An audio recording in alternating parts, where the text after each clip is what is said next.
This is a Neo Wedge bulb, commonly used in the Hondas. This one specifically is the Element. This is used at the air conditioning, the heating cluster control. If you notice it, it's a bulb with its housing.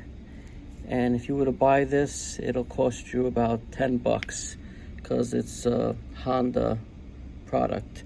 But you can find the bulbs and replace it by saving the housing. If you look at the wiring, it comes through the holes there and then it wraps around the edges. You can unwrap it and then you can pull the whole bulb out with its leads, and then you buy the ones on eBay, on Amazon, and you just slide it back in with the long leads and wrap it around the way you took it off, and you save yourself about half the amount of money. This here costs about 10 bucks. If you get the bulbs, you get a pack of 5 of them or more for 5 bucks.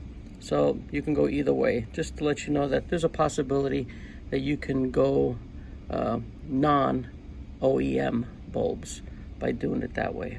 Hope this helps.